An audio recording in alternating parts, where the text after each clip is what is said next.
नमस्कार, capital TV देख रहे हैं आप। मैं हूं आपके साथ हर्ष भारद्वाज। बात पथिकी में आपका बहुत बहुत स्वागत है। बात करेंगे उत्तर प्रदेश की राजनीति की, क्योंकि अलीगढ़ का नाम बदलकर हरिगढ़ होने वाला है और इसी को लेकर पूरा बवाल है। जहां पर समाजवादी पार्टी के पार्षदों ने प्रदर्शन किया है, तो वहीं सांसद जियाउर रहमान बर्क की तरफ से भी प्रतिक्रिया आ चुकी है और ये कहा जा रहा है कि कई ऐसे नाम हैं जिसे बदलने की कोशिश की जाएगी और मुस्लिम संस्कृति को तबाह करने की कोशिश योगी सरकार कर रही है।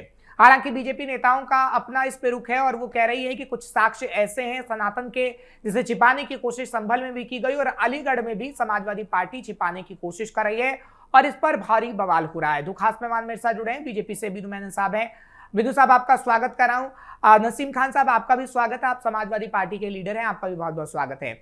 सबसे पहले बिदु मेनन साहब, मैं आपके पास आ रहा हूं। भाई, अलीगढ़ नाम में दिक्कत क्या है? हरिगढ़ उसे क्यों किया जा रहा है? क्योंकि समाजवादी पार्टी के पार्षद अभी तो ज्ञापन लेकर प्रशासनिक स्तर पर पहुंचे हैं, लेकिन वो राष्ट्रपति के पास भी जाएंगे और वो कह रहे हैं कि बदले की भावना है और जो मुस्लिम संस्कृति है आप लोग उसको पूरी तरीके से दफन कर देना चाहते हैं।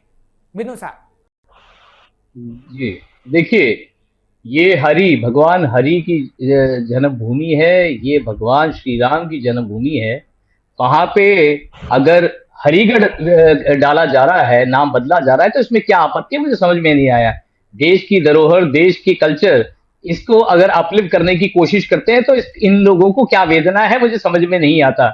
और जहां तक ये समाजवादी पार्टी अगर सवाल उठा रही है, तो इन्होंने शामली का नाम बदला, हापुड़ का नाम बदला, संभल नाम बदला, कानपुर देहात का नाम बदला, अमरोहा का नाम बदला, हाथरस का नाम बदला, कासगंज का नाम बदला। और वो भी क्या है, जो मायावती जी जिन्होंने दलितों का सम्मान करते हुए जब नाम बदलने का काम किया, इसको वापस बदलकर इन नामों में करने की कोशिश करी। क्यों? अपीसमेंट की राजनीति। और ये लोग पीडीए में क्या कहते हैं? पीडीए में ये लोग दलित की बात करें, वैसे देखा जाए तो इनका पीडीए का फुल फॉर्म शायद इन लोगों को खुद नहीं मालूम है। कहीं पे वो पीड़ित होता है, कहीं पे वो पिछड़ा होता है, और आजकल तो एक नया ट्रेंड आ गया, पंडित भी। तो इन लोगों का दोगलापन, दोगला चरित्र जो है साफ उजागर है।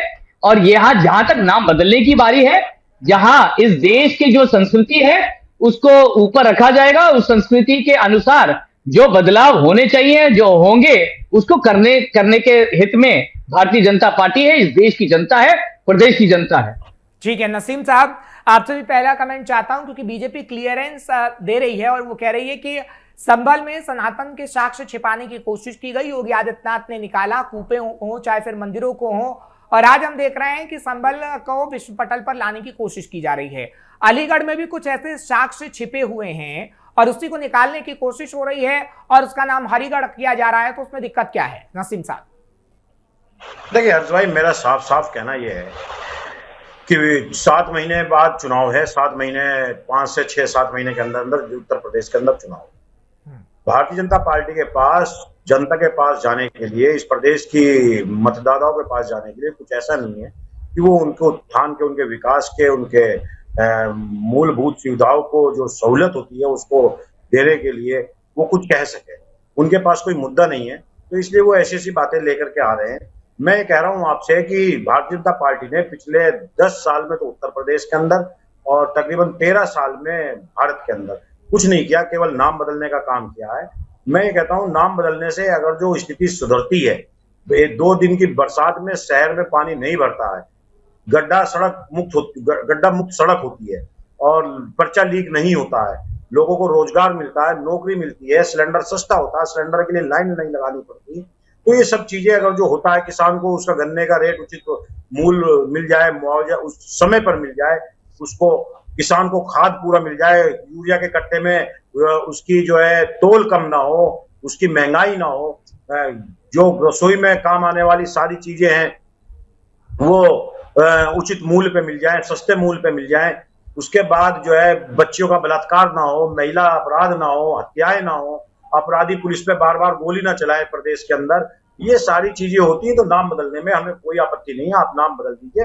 लेकिन बिदु मेनन साहब कह रहे हैं कि आपकी पार्टी ने भी नाम बदलने का काम किया था एक समय में, उन्होंने तो 3-4 नाम गिनवाए भी हैं सर। देखिए, नाम, मैं आपसे क्या कह रहा हूं कि नाम शुरू से लेके बदले गए हैं और नाम आज तक कोई ऐसा सरकार नहीं आएगी जहां लोगों की भावनाएं, लोगों ने मांग की है कि भाई हमारा इसका नाम बदल दीजिए और इस तरीके से वहां कोई महापुरुष रहा हो बड़ा, उसके नाम पे बदल दीजिए। लेकिन वहां कभी ये नहीं कहा गया कि यहाँ साक्ष्य छुपाने की कोशिश की गई, यहाँ मंदिर था जमीन के नीचे, मस्जिद की जमीन के नीचे, इसलिए कर दीजिए। धर्म के आधार पर रख करके कभी भी किसी भी सरकार ठीक है, आप ये कह रहे हैं कि बीजेपी धर्म के आधार पर लोगों को बांट रही है और राजनीति कर रही बिल्कुल है। बिल्कुल हाँ। बिल्कुल बिल्कुल ठीक है, धर्म के आधार साहब, पर। धर्म के नाम पर आप लोग बांटने का काम करते हैं। अब आप कह रहे हैं कि अलीगढ़ के नीचे भी या जमीनों के नीचे मंदिर होगा। पहले संभल के जमीनों के नीचे आपने कहा कि मंदिर था, अब आप लोग कह रहे हैं कि अलीगढ़ के जमीनों के नीचे मंदिर है। नसीम खान साहब कह रहे हैं हमने बदलने का काम तो किया नाम, लेकिन कभी धर्म के नाम पर राजनीति नहीं की। देखिए, धर्म के नाम पे राजनीति अगर नहीं करी तो हमारी बेटी उसका कल योजना में सिर्फ मुसलमान बच्चियों को सम्मिलित कर 30,000 रुपए देने का काम किसने किया? समाजवादी पार्टी ने करा। और जहां तक विकास की बात है तो मैंने आपको कई बार बताया है कि 97 लाख करोड़ रुपए का जो है घोटाला गबन जो है उत्तर प्रदेश में समाजवादी सरकार ने किया। इन्होंने लैपटॉप बांटने का जो है एक ढोंग रचा वहां पर, जिसमें 1173 करोड़ के लैपटॉप जो है गायब है, नहीं दिख रहे। और 2000 करोड़ रुपए कुछ के जो एमएचआरएम के एम्बुलेंस के बिल इन्होंने पास किए, जो एम्बुलेंस चले नहीं। तो ऐसी इनकी फहरिस्त जो है बहुत लंबी चौड़ी है। और दुर्गा नागपाल जो डीएम है, उसके साथ क्या किया जब उन्होंने भूखलन जो सैंड माफिया थे उनके खिलाफ कार्रवाई करी तो क्या किया सबको मालूम है। इनके टाइम पे 30,000 से ऊपर स्कूलों में प्रॉपर पानी पीने की व्यवस्था नहीं थी, ये इनका चलन है। इनके टाइम पे माफिया गुंडा राज जो है पूरा उत्तर प्रदेश को चलाता था और उन माफियाओं के नाम आगे ये लोग नतमस्तक होते थे। और आज जो है हमसे सवाल पूछ रहे हैं। अगर देश में अगर विकास हुआ है तो भारतीय जनता पार्टी के टाइम पे, और भारतीय जनता पार्टी ने विकास करके दिखाया है। अगर जो 6 एम्स की जगह आज 23 एम्स है पूरे भारत में, वो भारतीय जनता पार्टी के आने के बाद हुआ। अगर उसमें से भी मैं आपको याद दिलाना चाहूंगा, जो 7 एम्स जो है उसमें से 6 एम्स अटल बिहारी वाजपेयी जी ने पास कराए थे, वो भी इनके साथियों ने नहीं कराए। तो अगर भारतीय जनता, इन्होंने एक और चीज में समाजवादी पार्टी का जो दोगलापन है, जो करप्शन है, मैं दिखाना चाहूंगा। जो पूर्वांचल एक्सप्रेस वे को बड़ा वो दिखाते थे, पूर्वांचल एक्सप्रेस वे में भी आपको मालूम है 4,000 करोड़ का घोटाला कर रहे थे, क्योंकि जब योगी सरकार आए पूर्वांचल कि पानी हिलता भी नहीं था एक्सप्रेसवे, हमने ऐसे बना दिए हैं कि गाड़ी में पानी हिलता नहीं था। वो वीडियो काफी वायरल भी है। देखिए उस सड़क पे पैसा आपको बताए, Purvanchal express way land acquisition कराए बिना उन्होंने टेंडर कर दिया था, वो भी 4,000 करोड़ रुपए फालतू। हमने आने के बाद 100 मीटर और चौड़ी सड़क बनवाई है, और वो भी 4,000 करोड़ सस्ती। अब आप देखिए, जब टाइम समय आगे बढ़ता है, कॉस्ट एस्केलेट होता है, बड़ा होता है, बढ़ता है, घटता नहीं है। इन्होंने उल्टा पहले 4,000 करोड़ का गबन कर रहे थे अलग अलग स्कीमों के हिसाब से इन्होंने। अब आप मुझे बताइए, नाम बदलने की बात करते हैं दलित, अब ये दलितों की बात भी करते हैं कि हम दलित हितैषी हैं, हम दलितों की बात करते हैं। तो दलित नेता डॉक्टर भीमराव अंबेडकर ग्राम सभा विकास योजना, इसका नाम इन्होंने बदल दिया। काशीराम शहरी गरीब आवास योजना, इसका नाम इन्होंने बदल दिया। महामाया गरीब बालिका आशीर्वाद योजना, इसका नाम उन्होंने बदल दिया। महामाया आवास योजना, इसका नाम इन्होंने बदल दिया। सावित्रीबाई फूले शिक्षा मदद योजना, इसका नाम उन्होंने बदल दिया। और बात ये पिछड़ों की करते हैं। इनकी सरकार बनने के बाद जो पिछड़े वर्ग के जो अफसर थे उनको डिमोट करने का काम किया इन्होंने, उनको डिमोशन दे दिया। जो 20-20 साल से कार्यरत थे उनको डिमोट करने का काम किया। भाई ये लोग बातें इनकी करनी और कथनी में जमीन आसमान करते हैं। ये लोग वहां प्रदर्शन करते हुए दिखे सीजेपी के नाम पे। झारखंड में इनका कोई नेता गया? नहीं गया। अराजकता के साथ थे ये लोग। और चीटिंग की बात कौन करता है? जो 1992 में कल्याण सिंह जी एंटी कॉपिंग लॉ ले आए, उसका विरोध करते उसको काला कानून बताने वाली सरकार पार्टी कौन? समाजवादी पार्टी। इनके करनी और कथनी में जमीन आसमान का अंतर है। और मुसलमानों के हितैषी बन जाते हैं ये आजम खान जी अपने उस यूनिवर्सिटी में कब्रिस्तान तक की मट्टी उठा के ले गए, कब्रिस्तान तक की मट्टी उठा के ले गए, और ये लोग क्या मुस्लिम हितैषी बन जाते हैं? ये देखिए, ये किसी हितैषी नहीं है। इनका पीडीए का असली फुल फॉर्म परिवार डेवलपमेंट एसोसिएशन है, क्योंकि बाकी के पीडीए इनके मौके के हिसाब से बदलता रहता है। कभी पिछड़ा, कभी पंडित, कभी शोषित, पता नहीं इनका क्या क्या ठीक है, पीडीए का फुल फॉर्म शायद इनको ही नहीं मालूम है। आजम खान कब्रिस्तान की मिट्टी तक ले गई, ये बात बीनू मेनन साहब कर रहे हैं और वो कह रहे हैं कि देखिए हम ध्रुवीकरण की राजनीति नहीं करते, आप लोग मुसलमान को ले आते हैं, जब भी आपका विकास की बात नहीं कर पाते तो मुसलमान जपने लगते हैं। सर, ये बीनू मेनन साहब ने लाइव ऑन कैमरा कहा है। देखिए हर्ष जी, मैं इनकी सारी बात सुन रहा था, मुझे तो लगता है पहले इनको पानी पिलाना चाहिए कि बड़ा जोश में बहुत पानी मेरे साथ है, मैं पी लो। और बड़ी जोश में बोल गए। जिस आजम खान साहब का नाम लिया, आजकल बाबा भोलेनाथ के दिन चल रहे हैं और पूरे पश्चिम उत्तर प्रदेश जो है शिव भक्त कावड़ियों से रंगा हुआ है और शिव भक्त कावड़ी हमारे हरिद्वार से जल ला करके आज मंदिरों में जल चढ़ा रहे हैं। जहां तक इन्होंने आजम खान साहब का नाम लिया, आजम खान साहब एक वो व्यक्ति हैं कि जिस आजम खान साहब के समय में महाकुंभ हुआ था और उस महाकुंभ में बहुत बड़ा बजट था और प्रभारी मंत्री थे महाकुंभ के। 10 साल की हुकूमत में योगी सरकार एक भी चवन्नी का चार्ज माननीय आजम खान साहब के ऊपर, जो समाजवादी सरकार के बड़े मंत्री थे, उनके ऊपर आज तक एक भी चार्ज नहीं लगा पाई। और शानदार महाकुंभ था जिसकी तारीफ है उस समय के साधु संतों ने की। जहां तक इनकी बात है तो राम मंदिर का ट्रस्ट जो बनाया था, शर्म आनी चाहिए। उस राम मंदिर के ट्रस्ट जो नरेंद्र मोदी जी ने ट्रस्ट बनाया था खुद, उस ट्रस्ट की नाक के नीचे इन्हीं के चंपत राय और उनके चेले चपाटों ने राम मंदिर का दान दिया हुआ पैसा सारा हड़प लिया, चुरा लिया। और इसीलिए ये दतिया हार गए, जो देश का सबसे बड़ा सिद्ध पीठ वहां पे मौजूद है दतिया में, वो हार गए। इसीलिए ये अयोध्या आ रहे थे पीछे, क्योंकि राम के विरोधी, राम के दुश्मनों को भगवान राम ने और महाबली हनुमान जी ने सबक सिखाया और इंडिया गठबंधन के साथी को जिताया। इसीलिए ये जो है बिहार के अंदर हार गए, जो इनकी राष्ट्रीय अध्यक्ष की सीट थी। आप जितना करते रहिए, जितना कहते रहिए, अगर आप लोगों के लिए काम नहीं करेंगे, लोगों की सुविधाएं नहीं देंगे, जो वादा आप करके आए थे कि बहुत हुई महंगाई की मार, अब की बार भाजपा सरकार, बहुत हुआ बच्चियों के साथ बलात्कार, अब की बार भाजपा सरकार, बहुत हुई गुंडई, अब की बार भाजपा सरकार, अच्छा ट्रेन देंगे, अच्छी सुविधा देंगे और मेट्रो वो बुलेट ट्रेन देंगे। ठीक है, वो चुनाव आएगा तो आप रैली में एक मुझे मौका और दीजिए। ठीक है। जहां तक इन्होंने हाईवे की बात की, जो हाईवे इन्होंने कहा कि जिस हाईवे के बारे में आगरा से लेकर लखनऊ तक का एक्सप्रेसवे कहा, ठीक है, वो हाईवे पे जहाज उतारा गया सेना का और आज तक उस पे गड्ढा नहीं है। और आप ही ने बताया, आप ही ने कह दिया, मेरा जो जवाब मुझे देना चाहिए था, वो वीडियो आज भी मौजूद है। जहां तक इनके द्वारा पूर्वांचल एक्सप्रेस, मेरठ देहरादून एक्सप्रेस और दिल्ली देहरादून एक्सप्रेस, ये ताजा बने थे और अभी जब बने ये, उसके बाद जो बारिश आई, जगह जगह पैचवर्क, एक दर्जन जगह गड्ढे खुदे हुए हैं, रोड टूटी हुई है, बाकायदा बैरिकेड लगा करके उन हाईवे को ठीक किया जा रहा है, क्योंकि बंदरबाट, लूट मार भारतीय जनता पार्टी की सरकार की पहचान है। ठीक है, बीनू मेनन साहब एक करके बड़े कटाक्ष नसीम साहब ने किए हैं यहाँ पे, चाहे फिर आजम खान से लेकर सबूत के साथ कह रहा हूं। राम मंदिर चोरी हुई या नहीं हुई, सारे पूर्वांचल एक्सप्रेस, सलार गाजा की दरगाह में चोरी हुई या नहीं हुई, देहरादून एक्सप्रेस टूटा हुआ, सलार गाजा की दरगाह में चोरी हुई या नहीं हुई। देखिए, सलार गाजा की दरगाह में चोरी हुई या नहीं हुई, बरेज की दरगाह में चोरी हुई या नहीं हुई, बताइए।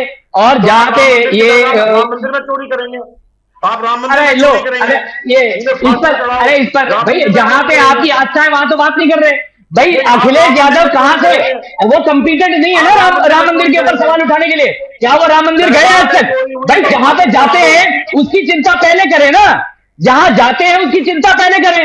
राम मंदिर को लेके अफवाहें फैलाने का काम किया, अरे ये सामान चोरी हो गया, वो सामान चोरी हो गया। भाई इनके जिन लोगों ने चोरी किया उनको अंजाम में पहुंचाने का काम भी किया, उनके ऊपर गिरफ्तारी भी चली। आप मुझे बताइए, बरेज की दरगाह के तो करता धरता इनके पूर्व मंत्री हैं समाजवादी पार्टी के, 10 साल से काबिज है वहां खुद लूट रहे हैं। ये तो कमेटी के कोई 4-5 जो लोग हैं जिन्होंने चोरी का अंजाम दिया, उस पर आपने नरेंद्र मोदी जी का नाम ले लिया, योगी जी का नाम ले लिया। भाई आपके तो मिनिस्टर, आपके पूर्व मंत्री बरेज की दरगाह से चोरी कर रहे हैं, उस पर नहीं बोल रहे। जिस पर सबसे ज्यादा आपकी आस्था है, आप टोपी लगा के वहां बैठ जाते हैं। आप राम मंदिर कभी नहीं गए, राम मंदिर कभी नहीं गए, पर वहां पे जो है राम मंदिर को डिफेंड करने के लिए पहुंच गए। संभल के मंदिर में जब टेंट लगा, सब लगा, उसको उखाड़ फेंकने का काम किया आपने। हो रही है तो आपकी सरकार है, आप कार्रवाई कर सकते हैं। ये नसीम साहब समाजवादी पार्टी, इन्होंने आज तक कार्रवाई करी? देखिए हमारे टाइम पे था इसलिए कार्रवाई हुई। क्या मैं इनसे पूछ रहा हूँ, 10 साल से इनके लोग जो वहां से चोरी कर रहे थे, क्या इसके ऊपर कोई कार्रवाई हुई? क्या कोई कार्रवाई? मैंने इनके टाइम पे बताया, इन्होंने जनता का पैसा लूट के खाया। कार्रवाई नहीं हुई। आपकी सरकार में मंदिर में भी चोरी हुई और दरगाह में भी। नसीम साहब देखिए, मैं आपसे एक बात कह रहा हूं, सरकार में 13 साल से नरेंद्र मोदी बैठे हैं, योगी जी बैठे हैं। हम ये कह रहे हैं जिस संस्था में भी चोरी हुई, उस संस्था के टॉप लीडरशिप को उठा करके, चाहे दरगाह हो, चाहे मंदिर हो, चाहे मस्जिद हो, चाहे वो मेरा घर हो, चाहे कोई हो, चाहे देश के खजाना हो, चाहे देश की योजना है, आप उठा के उसे फांसी पे चढ़ा दीजिए।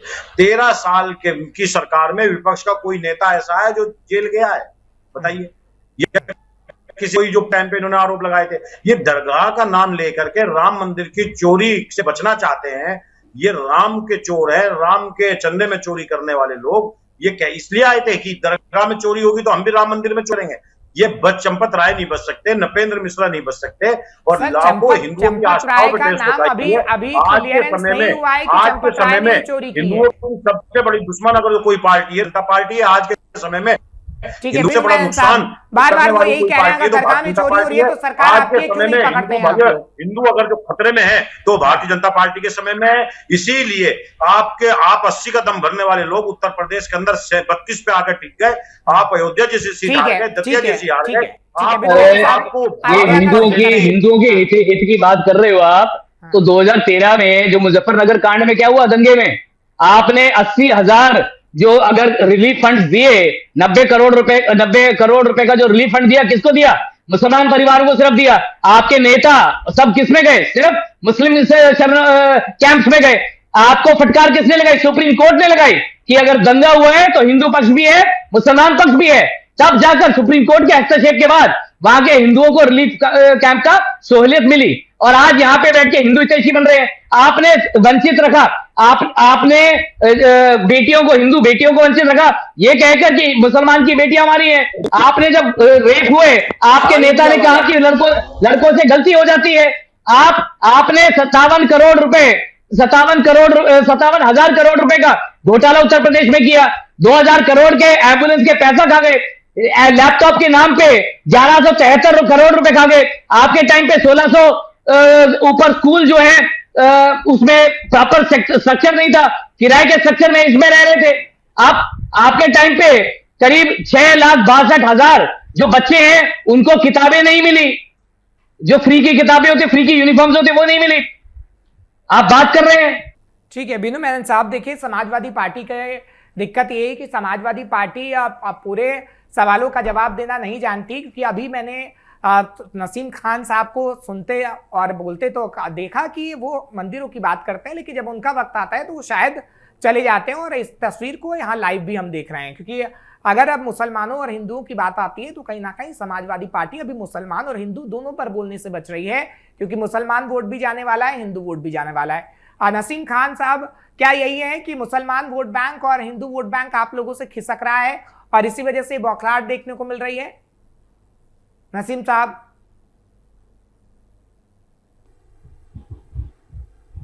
मेरी आवाज मिल रही है आपको? हर जी कुछ दिनों के बाद, शायद उनका वो नेटवर्क इश्यू है, हर जी कुछ दिनों के बाद जो है अखिलेश यादव भी आपको जो कहते हैं मैं पूजा पाठ नहीं करता, ये अखिलेश यादव के बयान है, मैं पूजा पाठ नहीं करता, ये नहीं करता, पर बड़े राम मंदिर, आज तक राम मंदिर नहीं गए, पर राम मंदिर पे बड़ी आस्था आ गई इनकी। वो तो केदारनाथ मंदिर बनवा रहे हैं बीनू मेनन साहब, इटावा में कह रहे हैं। अरे भाई देखिए, ये दूसरा, मैं आपको आज आपके इस मंच में बोल के जा रहा हूँ, ये चंदा चोरी करने का इनका तरीका है। जनता का पैसा हिंदुओं को भ्रमित करने के लिए वो बना रहे हैं, अपना पैसा ब्लैक का व्हाइट करने के लिए कर रहे हैं। आप मुझे बताइए, जो प्रदेश का पैसा खा गए, जनता का पैसा खा गए, ये ना हिंदू हितैषी है ना जो मुसलमान हितैषी है, ये किसी के हितैषी नहीं, अपने परिवार के हितैषी है। मैंने आपको जीता जागता एग्जांपल दिया, मुसलमानों के साथ कैसे लूटपाट किया। अतीक अहमद के यहाँ सजदा करते रहे, अतीक अहमद का भाई मदरसे में से बच्चियों को उठाकर उनके साथ दुष्कर्म करता है, ये उसका साथ देते हैं। आजम खान के खिलाफ 65 मुसलमान किसानों ने याचिका दायर करी, उनको जब सपा समाजवादी पार्टी की सरकार थी, 22 ऐसे शिकायतकर्ताओं को इन्होंने बंधक बना के रखा। और ये आजम खान जिसने वहां के कब्रिस्तान की मट्टी उठा ली अपने यूनिवर्सिटी बनाने के लिए, आसपास के मुसलमानों की जमीनें हटिया ली, ये मुसलमान हितैषी बन जाते हैं। आज तक इन्होंने ना मुसलमानों का हित किया ना हिंदुओं का हित किया। मुजफ्फरनगर दंगे में क्या किया इन्होंने, वहां के हिंदुओं को प्रताड़ित रखा, वहां के मुसलमान कैंपों पे इनके नेता गए, इनके गए, ये आज के जो विपक्ष है ये भी वहीं गए और सुप्रीम कोर्ट ने इसमें हस्तक्षेप किया, तब जाके हिंदू पक्ष को रिलीफ मिल पाया। इन्होंने, ये आपको याद होगा, वाराणसी, प्रयागराज, इन सब जगहों में जो बम विस्फोट हुए, उन सबको, उन आरोपियों को छुड़ाने के लिए मुलायम सिंह जी ने पैरवी करी। ये ऐसे लोग हैं जिनके अगर तार देखोगे आतंकवाद से, गुंडा माफियाओं से जुड़े हैं। दुर्गा जो नागपाल है, उनके साथ क्या हुआ, वो सैंड माफिया के खिलाफ जब उन्होंने कार्रवाई करी, उनको सस्पेंड कर दिया गया। तो इनका जो चलन है, चरित्र है, सब सामने है। इन्होंने करप्शन की जो है अल्ट्रा प्रोमैक्स अगर कहेंगे तो करप्शन में, आप ये स्टूडेंट हितैषी बन गए। जो आज तक जो उत्तर प्रदेश में पेपर लीक हुए, इन पर कोई कार्रवाई हुई नहीं हुई। भाई पेपर लीक पर आप जंतर मंतर पहुंच गए, आप क्या झारखंड क्यों नहीं गए? झारखंड में सच के बच्चे बैठे हुए थे, उन्होंने अराजकता से अपने आप को दूर रखा। उन बच्चों के ऊपर कल लाठीचार्ज हुई, क्या इनमें से किसी की कोई टिप्पणी आई उन पर कि भाई उन बच्चों पर लाठीचार्ज हुआ? वहां बैरिकेड लगाया गया जिसपे कटीले तार लगाए गए, वो कटीले तार ब्लेड जैसे कटीले तार लगाए गए, ताकि बच्चों जरा से छुए कट जाएंगे, ऐसे लगाए गए क्या? और आपने पूरे इतने टाइम तक जो झारखंड में जो बच्चे बैठे हैं उनमें देखा होगा कोई अराजकता का इतना सा भी नहीं दिखा, कोई नारेबाजी नहीं, कोई पॉलिटिकल अलायंस नहीं था वहां पे, इसलिए इनमें से कोई गया वहां पे। हाँ, जनता देखिए, जनता समझदार है, जनता इन सब चीजों को समझती है। और जो आप बात कह रहे हैं ना, 5 से 6 महीने का वक्त बचा है सर, और इसलिए मैं बार बार आप लोगों को डिबेट में बुला रहा हूं, क्योंकि जब जमीनी हकीकत हम पता लगाने की कोशिश करेंगे तो जनता ये तय करेगी और जनता ही वोट डालने का काम करती है। विद्वान साहब बहुत बहुत शुक्रिया, आप मेरे साथ जुड़े। माफी के साथ समय मेरे पास इतना ही था। नसीम साहब आपका भी बहुत बहुत शुक्रिया, आप मेरे साथ जुड़े। फिलहाल बात पते कि हम उत्तर प्रदेश की राजनीति पे कर रहे थे, क्योंकि अलीगढ़ का नाम बदलकर हरिगढ़ होने जा रहा है, ऐसा दावा समाजवादी पार्टी का है। लेकिन समाजवादी पार्टी ये कह रही है कि हम विकास के मुद्दे पर पहले भी चुनाव लड़ते थे, अभी भी लड़ रहे हैं, और बीजेपी विकास के मुद्दे पर चुनाव तो लड़ती है लेकिन कुछ करती नहीं। आप बेहतर जानते हैं कौन आपके लिए काम कर रहा है, और आगे आने वाले समय में आप ही वोट देंगे और चुनेंगे सत्ता पर उस व्यक्ति को जो आपके लिए काम कर रहा है। बात पत्रिका में आज के लिए बस इतना ही। कल फिर आपके सामने हाजिर होंगे खात्मे मानों के साथ। मुझे इजाजत दीजिए, नमस्कार।